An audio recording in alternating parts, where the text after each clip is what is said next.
अलग आज मैं रुखसार मैं गुलजार अहमद, मैं असद याकूब। आप देख रहे हैं GM30 रिएक्शन यूट्यूब चैनल। आपका हमारे इस चैनल पर दिल की अता ग्रहण से वेलकम। अगर आप देखना चाहते हैं इस तरह की रिएक्शन वीडियो तो फिर मेरी धड़कन, मेरे दिल जिगर, मेरे दोस्तों, मेरे मित्रों, आप पर फिर लाजम है कि आप हमारा चैनल ज़्यादा से ज़्यादा लाइक और शेयर और ज़्यादा से ज़्यादा सब्सक्राइब करें और हमें अच्छा रिस्पॉन्स दें और हम आपके लिए अच्छा रिएक्शन करने की कोशिश करते हैं। तो चलते हैं वीडियो की जानब। वीडियो का टाइटल है, टाइटल पर जाने से पहले मेरे मित्रों, दोस्तों, बेलियों, सजनों, लाइक शेयर और सब्सक्राइब ज़्यादा कीजिए। तो चलते हैं वीडियो का टाइटल। हमने कल स्टार्ट की थी वीडियो, RSS के रिलेटेड वीडियो थी, पार्ट 1 था, आज सेकंड पार्ट है। तो देखते हैं सबसे पहले वीडियो, फिर देते हैं अपना रिएक्शन। लघु उद्योग भारती, विवेकानंद केंद्र, इंडियन लेबर यूनियन, सेवा भारती, विश्व हिंदू परिषद एटसेट्रा। लेकिन आरएसएस का काम क्या है और भारतीय समाज में इसका क्या योगदान रहा है, आइए जानते हैं। Functions and contributions of RSS. दोस्तों, आरएसएस समाज सेवा और सुधार के साथ साथ राहत और रिहेबिलिटेशन के काम करता है। ये काम डिजास्टर साइट और जरूरतमंद इलाकों में संघ के वॉलंटियर्स देते हैं। इसके अलावा देश में कास्टिज्म को खत्म करना और कल्चरल नेशनलिज्म को बढ़ाना भी संघ का मकसद है। इसके लिए संघ मैगजीन निकालता है जिन्हें लाखों लोग पढ़ते हैं। इनमें मेन मैगजीन, ऑर्गेनाइजर और पंचजन्य है। इसके अलावा संघ टीनेजर्स और चिल्ड्रन के लिए देवपुत्र नाम की मैगजीन भी निकालता है। अगर बात करें आरएसएस के अभी तक के योगदान की, तो भारत में कश्मीर विलय के वक्त जब नेहरू सरकार कुछ असमंजस की स्थिति में थी, तो उस वक्त सरदार पटेल द्वारा हेल्प मांगने पर आरएसएस प्रमुख गुरु गोलवालकर ने ही महाराजा हरि सिंह से बात की थी, जिसके बाद महाराजा हरि सिंह ने विलय के लिए दिल्ली लेटर भेजा था। इसके अलावा दादरा और नगर हवेली और गोवा के भारत में विलय के दौरान भी संघ ने बहुत इंपॉर्टेंट रोल प्ले किया था। 22 जुलाई 1954 को दादरा को पोर्चुगीज से मुक्त कराया गया था। 28 जुलाई को आरएसएस लीडर वाकनकर की लीडरशिप में स्वयं सेवक्स ने नारोली पुलिस स्टेशन पर हमला बोल दिया और पोर्चुगीज स्टाफर्स को ओवरपावर करते हुए उन्हें सरेंडर करने के लिए मजबूर कर दिया।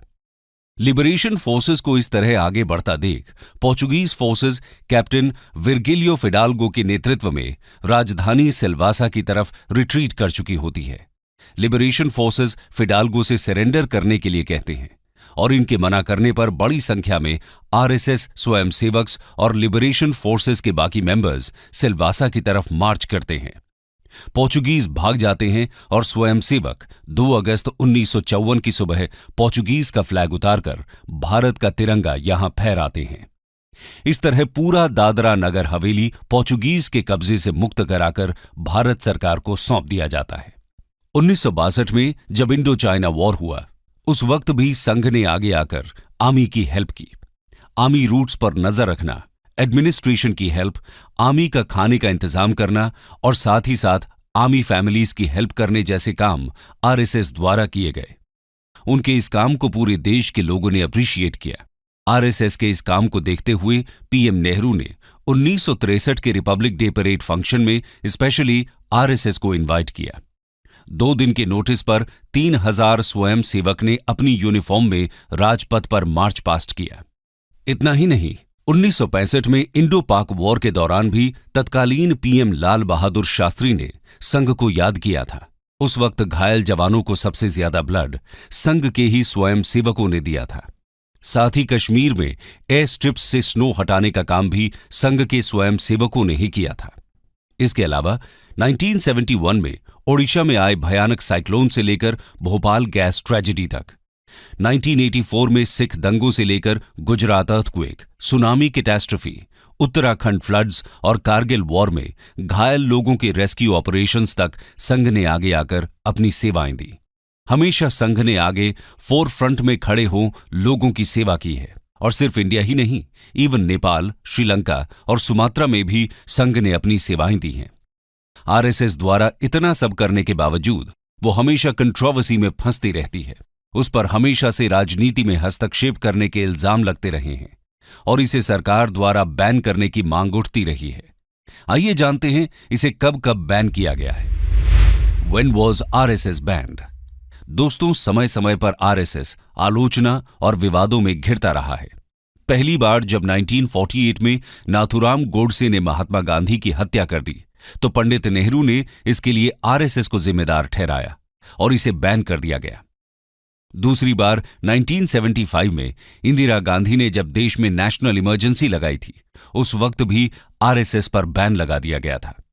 तीसरी बार 1992 में जब बाबरी मस्जिद को गिरा दिया गया, उस वक्त आरएसएस को बैन किया गया। हम कह सकते हैं कि एक सामाजिक संगठन होने के बावजूद आरएसएस का हमेशा से इंडियन पॉलिटिक्स से गहरा नाता रहा है। आइए आरएसएस और इंडियन पॉलिटिक्स के इस कनेक्शन को समझने की कोशिश करते हैं। RSS and politics. आजादी से पहले और आजादी के बाद भी आरएसएस पॉलिटिक्स से न चाहते हुए भी जुड़ा रहा है। 1975 में इमरजेंसी के वक्त आरएसएस का नाम बड़े लेवल पर पॉलिटिक्स में दिखा। इसके अलावा यह भी बहुत कम लोग जानते हैं कि राजीव गांधी को भी एक वक्त पर आरएसएस के आगे झुकना पड़ा था। दरअसल ये बात 1989 की है, जब राम जन्मभूमि को लेकर छिड़े विवाद में राजीव गांधी को अपनी सत्ता जाती दिखाई देने लगी थी। उस वक्त राजीव गांधी ने आरएसएस से अयोध्या को लेकर बात करने की कोशिश की थी, लेकिन आरएसएस ने राजीव गांधी से किसी तरह की बात करने से मना कर दिया था। संघ उस समय अयोध्या को राजनीति में नहीं घसीटना चाहती थी, जिसके बाद राजीव गांधी सत्ता से बेदखल हो गए। इधर लाल कृष्ण आडवाणी ने वीपी सिंह की सरकार का साथ दिया, लेकिन वीपी सिंह ने जब रिजर्वेशन का दांव खेला तो सारे पासे पलट गए। इस वक्त संघ को एक बड़ा झटका लगा। झटके में ही सही, संघ को यह महसूस हो गया कि राजनीति को अयोध्या जाना ही होगा। इस दौरान रिजर्वेशन की आग फैली तो राजनयिक हलचल मच गई। संघ भी एक्टिव हुआ और विश्व हिंदू परिषद के साथ मिलकर अयोध्या राम जन्मभूमि आंदोलन में साथ देने का फैसला कर लिया। दोस्तों, राजनीति की वजह से आरएसएस हमेशा आलोचना से घिरा रहा है। ऐसा इसलिए क्योंकि आरएसएस वीर सावरकर की आइडियोलॉजी फॉलो करता है, जिसकी वजह से आलोचकों ने हमेशा से संघ को right wing fascist radical Hindu organization कहा है, जबकि आरएसएस पॉलिटिकल अपीसमेंट के खिलाफ हिंदुओं के हितों को उठाता है। देखा जाए तो आरएसएस की कोई सेट मेजर फिलॉसफी नहीं है, लेकिन आरएसएस 4 तरह की मेन फिलॉसफीज को फॉलो करता है। पहला, अखंड भारत। आरएसएस का मानना है कि आदिकाल से बांग्लादेश, पाकिस्तान, श्रीलंका, म्यांमार, अफगानिस्तान और ईरान तक भारत फैला हुआ था। ये सब अखंड भारत का हिस्सा हैं। दूसरा है इंटेग्रल ह्यूमनिज्म। ये फिलॉसफी दीनदयाल उपाध्याय जी ने दी थी। इस फिलॉसफी के अंतर्गत इंसानियत को सबसे आगे रखने की बात कही गई है। साथ ही ग्रामीण विकास, सोशल डेवलपमेंट और रियलिस्टिक मॉडल को अपनाने पर जोर दिया गया। थर्ड है हिंदुत्व, यानी हिंदू धर्म को सर्वोच्च मानना। आरएसएस का मानना है कि भारत में निवास करने वाले सभी लोग कहीं न कहीं हिंदू धर्म के ही फॉलोअर्स हैं। संघ तिरंगे की जगह भगवा ध्वज को अपने कार्यक्रम में यूज करता है। इसी वजह से उसके ऑफिस पर तिरंगा नहीं फहराया जाता। अक्सर इस वजह से आरएसएस कंट्रोवर्सी में फंसता रहता है। आरएसएस सबसे ऊपर भगवा ध्वज को मानता है। आरएसएस समय समय पर राजनीति में भी एक्टिविटी दिखाता रहता है। बीजेपी में कई बड़े लीडर्स संघ से ही निकले हैं। अब चाहे वो लेट श्री अटल बिहारी वाजपेयी हों, लाल कृष्ण आडवाणी हों, हमारे होम मिनिस्टर अमित शाह हों या फिर देश के पीएम नरेंद्र मोदी। इसीलिए इनके कार्यों में संघ की आइडियोलॉजी की छाप देखना कोई हैरानी की बात नहीं कही जा सकती। कंक्लूजन। तो दोस्तों, एक कमरे से स्टार्ट हुआ ये संघ आज पूरे भारत में ही नहीं बल्कि पूरी दुनिया में फैला हुआ है। आज आरएसएस 97 इयर्स का हो चुका है।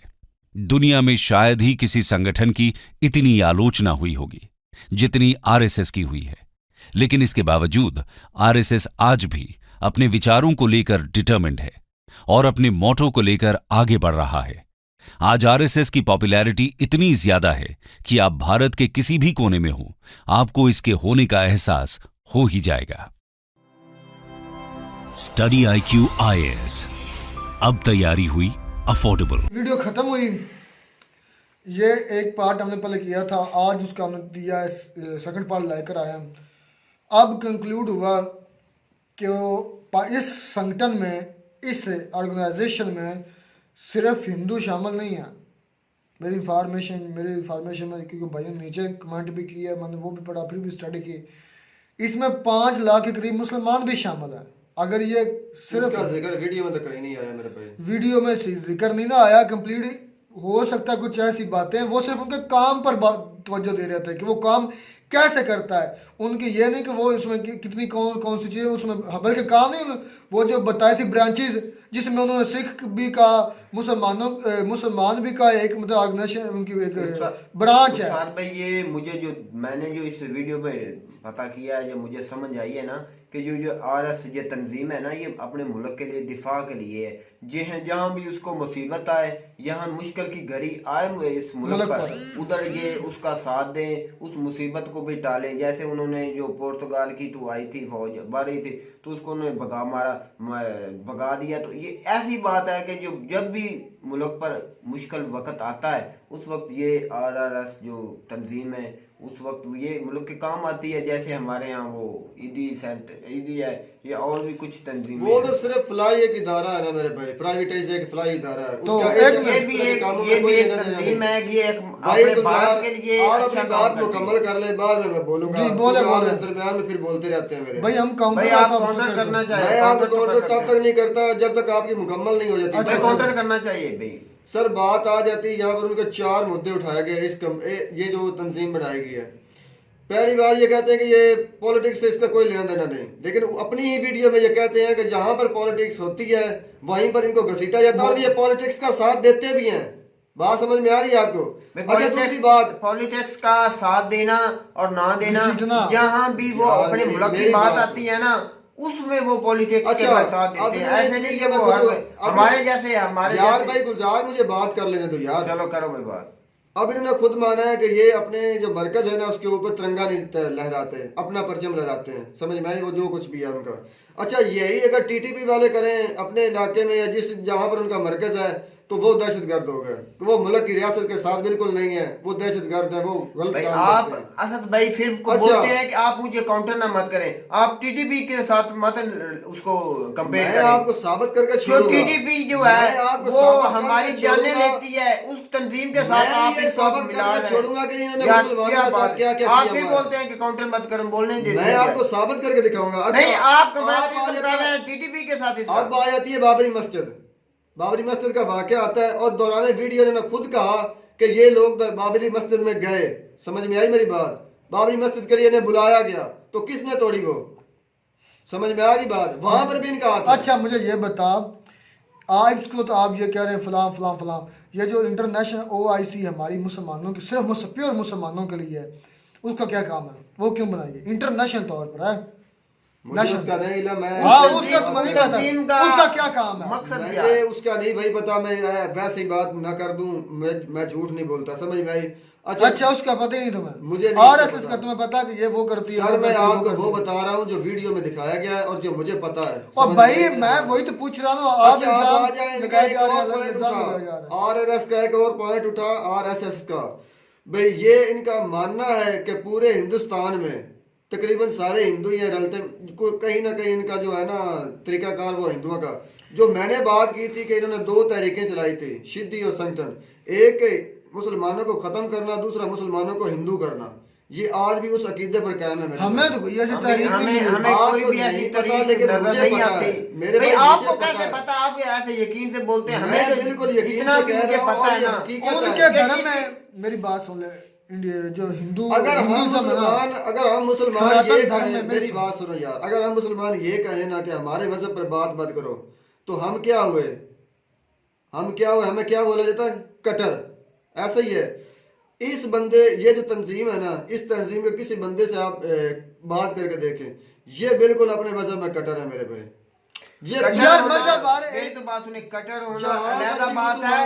अच्छा जो तंजीम के साथ आज कंपेयर कर रहे थे ना कि एक और के साथ आ गया कि हुकूमत में घसीटा जाता है। क्यों घसीटा जाता है? अगर इनकी इन्वॉल्वमेंट जैसे हमारी आर्मी की आपके बकौल है नहीं है तो इन्हें क्यों घसीटा जाता है? इन पर क्यों बैन होते हैं?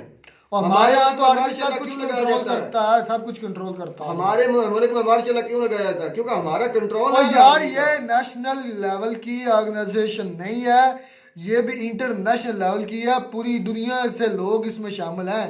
अच्छा आरएस तुम्हें लग रहा है कि ये कोई छोटी सी मुझे ऑर्गेनाइजेशन समझ में आ रही है, मैंने वीडियो देखी है मुकम्मल, मैंने भी अभी आपने दिखाई है पिछले वीडियो में, मैंने देखा ये भी देखी। इनके जो मकासद है ना मेरे भाई, जैसे हमारे बकौल के हम आर्मी के, हमारी आर्मी ने 2-3 जो है ना ऑर्गेनाइजेशन जो है चलाई हुई है, एक टीटीपी तालिबान, एक वो तरीके लब्बैक वाले, ऐसे चलाई ये जो आपके बकौल आप कहते हैं ना कि आर्मी की है, आर्मी ने इन्हें पैदा किया है, बिल्कुल ये भी हुकूमत की तरफ से पैदा किया है। हमने तो कभी नहीं कहा, आप हर वीडियो में उन्हें नीलाम करते हैं। अच्छा चले मान लिया आगे। अच्छा ये भी मेरे भाई हुकूमत का ही एक हिस्सा है, लेकिन हुकूमत से पीछे रहते हैं ताकि हुकूमत का अक्सर में नाम ना हो मेरे भाई।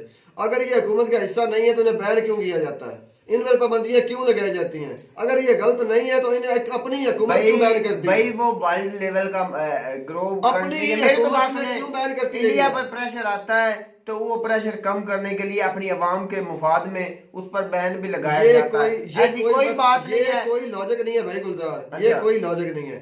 जो गलती करता है मेरे भाई बैन उस पर ही लगाया जाता है और इतने सालों तक भी रहता है। समझ में आई मेरी बात? उसके बाद ये वो कहीं ना कहीं गलत है। तो बात सुने, उसके बाद जब वो इनके रिलीज हो जाता नुमाइंदे, है। जब इन्हीं के लोगों में से कोई लोग हुकूमत में आते हैं तो बैन हटा। अच्छा मुझे ये बताओ, अब इनमें जो मौजूदा इनके सदर हैं मोदी सर, वो भी बिल्कुल इसी तंजीम के हैं सर। अच्छा ये खुद ही तुमने बात कर दी। मुझे ये बता, तुम जो कहते हो कि फलां कर दिया, ये कट्टरपंथ है, ये हिंदुइज्म को प्रमोट कर, मोदी साहब बने ना इंडिया के प्राइम मिनिस्टर बने हुए हैं, दूसरा टेन्योर भी उनका पूरा होने वाला है। मुझे ये बता क्या उनके दौर में उनका मुल्क तरक्की किया कि नहीं किया? मुल्क तरक्की की मुझे है, मेरी भाई, बातों मैं का जवाब मजहब देते की जाओ। बात अच्छा इसलिए अब कहता हूँ आप कि सबर मजहब के- अच्छा उस मुल्क में सिर्फ क्या हिंदू ही हैं? उस मुल्क में हिंदू भी हैं, सिख भी हैं, 35 मुसलमान करोड़ भी हैं। तुम्हारे 30 से 35 करोड़ मुसलमान भी हैं। अगर वो 30 से 35 करोड़ लोगों को अगर ना अपॉर्चुनिटीज मिलती, ना इक्वल राइट्स मिलते, तो वो कैसे मुल्क तरक्की कर सकता था? अगर ये आए दिन उधर मेरी दंगे होने बात थे। सुनो मेरे ये भाई। अब तुम खुद ही अपनी बात मेरी पीछे बात- आ गए। मैं वो नीचे आरएसएस नहीं आया, मैं आपको का समझाऊंगा आरएसएस का मेरे भाई। बंदा है, उसने पूरे इक्वलिटी के लिए इक्वल राइट्स दिए हैं और पूरे मुसलमानों को, उधर के मुसलमान और हिंदुओं को इक्वल राइट्स है। इस Equal वजह rights है ना। से आज इंडिया तरक्की कर रहा है। वो सबूत है, मैं वो दुनिया सबूत सारी देता देख हूं, रही मैं है। आपको इक्वल राइट्स का सबूत देता हूँ। अगर इक्वल राइट्स हैं तो जो उनके मजहब में ठीक है वो करे, जो इनके मजहब में ठीक है इन्हें करने दे। करने क्यों देते नहीं क्या? करने हर देते? मजहब को गाय अपनी- की कुर्बानी ये क्यों नहीं करने देते? क्या मसला है इनको? ये जो अपने RSS की इतनी अच्छा अच्छी सुन ले, तंजीम के बंदे और हैं। सुन ले अब मेरा तुझसे चैलेंज है, जाकर अपने उलमा से पूछ ले, गाय की कुर्बानी हो जाती? मुझे सिर्फ हो जाती, वो हलाल जानवर है मेरे मुझे भाई। सिर्फ इतना बता दे, गाय की कुर्बानी करनी हो है। जाती है मेरे गाय अच्छा की असद कुर्बानी भाई, होती नहीं असद है। भाई ये बोलते हैं कि इक्वल राइट, हाँ जी। क्या हिंदुओं में उसको अपनी भगवान की तरह पूजा जाता है कि उधर के मुसलमान उनकी फीलिंग समझते हैं? तो उन्होंने बोला कि हम ये नहीं कुर्बानी करते, ऐसी और किसी चीज की समझने की बात ही नहीं की है। जब हम इकट्ठे रहेंगे मैं उनका तो- ये बोल यार मैं आप तो कैसे equal ये बात rights कर की सकते बात हैं? कर रहा हूँ मेरे भाई। इक्वल राइट क्या है? बराबर के हकूक, क्या अपने बराबर के मजहब में हकूक? बराबर पूरी आजादी एक देना। दूसरे की वो एहतराम भी उसके बीच में आता है ना, तो कि वो मेरे उसका भाई- एहतराम तेरे करते मुल्क, हैं। एक मिनट गुलजार भाई, अच्छा। तेरे मुल्क पाकिस्तान में जो मुसलमान हैं उनसे ज्यादा, कई ज्यादा इंडिया में जो मुसलमान है वो मुतमिन है अपने इंडिया इंडिया के से। मुल्क से। मैं जाकर बिल- पूछ ले मैं इस बात पर एतराज नहीं कर रहा। मैं ये क्यों बात कर मुतमिन रहा है हूं- फिर? भाई बराबर है, इक्वल राइट्स की बात आई तो भाई मैंने कहा कि उसके क्यों नहीं उधर करने के जो देते? मुसलमान है वो बोलते हैं कि हम गाय की कुर्बानी यार, नहीं करेंगे। उन्होंने इससे क्या बोला? हिंदुओं भाई का दिल आजारी होती है। मेरे भाई, ये हम मैं ये फराइजा कहता नहीं हूं करते, और किसी चीज की बना यार लेते मेरी हैं। बात सुनो, मैं ये समझाने की कोशिश करता हूँ कि चलो कुछ लोगों ने मान लिया कि हम गाय की कुर्बानी नहीं करते, ये इश्यू नहीं है। मैं तुम्हें हकीकत बता रहा हूँ, लेकिन जहां पर ये की जाती है वहां ऐतराज क्यों किया जाता है? चलो कुछ लोगों ने तो मान लिया, चलो इनसे दिलदारी होती है, हम नहीं करते। अच्छा आप और जो बोलते करते हैं, मैं उनको एतराज आप किया बोलते जाता हैं है। कि इस्लाम की बात आ जाएगी, आपके हमारे जो मतलब नबी की बात जब तौहीन होती है, कोई भी करता है तो हमें कितना तकलीफ होती है? क्या होती है हम- कि नहीं होती? मेरी बात हम सुनो। ये बोलते हैं कि हम उसकी गर्दन यार, उड़ा वो देंगे, एक हमको इंसान मार है, देंगे। मेरी बात सुनो। भाई वो वो अपना एक भगवान इंसान है। मानते हैं असद भाई, ये आपको समझ होनी चाहिए। वो यहाँ तो भगवान बेवकूफी मानते हैं, की हद उसकी होगी वो भाई गर्दन गुलजार। काटेंगे तो वो उसका यार क्या तो फीलिंग भाई, होगी? यार ऐसे बात कर मैं देते हो। गुलजार यहाँ तो कहता हूँ कि बेवकूफी की हद और होगी। यार ऐसे तुम ना मेरा फिर ख्याल वो में मजहब की फिर- बात लेकर आ जाते यार हो बीच ऐसे में। होगी यार, मजहब की बात होगी। सबसे पहले तो आते ही इंसान है, जानवर तो बाद में आते हैं। जानवर से प्यार तो बाद में आता है यार। भाई आप ऐसे बहस किए जा रहे हैं, मैं वो बहस गाय नहीं को कर अपना रहा। भगवान मानते हैं यार, और जो कोई भी इंडिया अपना के यार भगवान वो की जाति किसको है। क्या मानते हैं? मेरी इससे बात हमें सुनो सुन ले, यार, इससे मैं हमें जानता सरकार हूँ। नहीं है। मेरी हम- बात सुनो भाई, जो पढ़े लिखे मुझे हिंदू है ना मेरे भाई, पढ़े लिखे जो मजहब को जानते हैं, जो मजहब को मानते हैं, जो दुनिया की भी तालीम रखते हैं, वो मेरे भाई इतने कटर नहीं है अब जितने ये भाई आम अब लोग हैं। भाई मेरी बात सुन ले, आप तो फजूल में बातें किए फजूल जा रहे बहस किए जा रहे बात हैं। कंक्लूड फजूल इतनी सी नहीं है मेरे है, भाई। मुझे ये अगर मैं कंक्लूड करूँ तो इतनी बात कंक्लूड ये है कि अगर वो अगर RSS आरएसएस मेरी भाई अगर मुल्क के हक में है तो उनमें खराबियां भी बहुत ज्यादा है, जो है मैंने बताई है वो सच है मेरे भाई, और ये हकीकत है। मैं जितनी इसको रीड अगर किया जो उनमें RSS अच्छाइयां हैं, मेरी भाई बात सुनो, आप ऐसे तो कंट्रोल मुल्क को संभालने के लिए अगर उनकी आर्मी है तो ये सोशलिज्म के तौर पर इस्तेमाल की जाए। तुम्हारी OIC क्यों है? मुझे इसके बारे में पता ही नहीं है, क्यों बात नहीं तुम्हें कैसे पता? करूं? इंटरनेशनल पता है रखना ना? चाहिए ना, उसके बाद क्यों बोलना है चाहिए OIC हमें। तुम्हारी? मुझे नहीं भाई इसका पता। असद भाई वो भी पता होना प्योर- चाहिए, उसके बाद बोलना मुझे पता चाहिए। ही वो नहीं है। प्योर मुसलमानों के लिए इसका बनाई मुझे गई है पता ना, नहीं है, मैं उससे बात कैसे करूं? प्योर मुसलमानों के लिए बनाई गई है ना, वो फिर क्यों बनाई गई है? मुझे मैं जब कह रहा हूँ कि मुझे इसके बारे तुम्हें में पता ही नहीं, है। बात अपनी बात माननी नहीं, अपनी बात पर हटना नहीं, दूसरों की माननी नहीं, बस यही हमारा वतीरा यार, बन गया ऐसी है। बात नहीं, अगर मुझे उसके बारे में इल्म होता तो मैं तो उसके बात बारे में इतनी बताता सी है कि आपको। भाई अगर RSS अपने लोगों की भलाई के लिए काम कर रही अपने है, मुल्क के लिए भलाई की अगर काम मुल्क के करती काम है। इससे में इतना ऐसा क्या इशू है? हाँ, उन्होंने फिर अपनी तारीख बताई, हमारे पाकिस्तान के बनने से पहले की RSS है और आज भी चलती है और दुनिया में पूरी आज इंटरनेशनल तौर उसके पर काम उससे लेवल उस तक से उस वो वक्त से आज लेकर आज तक जलते हैं सभी तो मुझे जलते पता है। रहे। आज देख ले RSS का बंदी इंडिया को चमका रहा है और इंडिया पूरे वर्ल्ड वर्ल्ड में उसकी पूरे इज्जत वर्ल्ड है। में इंडिया का कश्मीर में नाम चमका रहा चमका है। रहा है। बंदे ने कश्मीर में घर अब तोड़े भाई मेरे तुमने भाई। तुमने तो वैसे ही एक तुम्हारी रूटीन बन रूटीन गई नहीं है, है, हमने वीडियो फजूल की से है मेरे भाई इसके फजूल बारे से में। बातें कर किसका देते ना हैं। सर होता है ना पाँव तो होता है, उम्मीद सर करते हैं जाम भाई होता है। आपको हमारी वीडियो अच्छी लगी होगी। वीडियो अच्छी लगी हो तो हमारा चैनल जरूर सब्सक्राइब करें। मिलता नई वीडियो में नया टॉपिक के साथ, तब तक दीजिए इजाजत। अल्लाह अल्लाह हाफ़िज़। हाफ़िज़।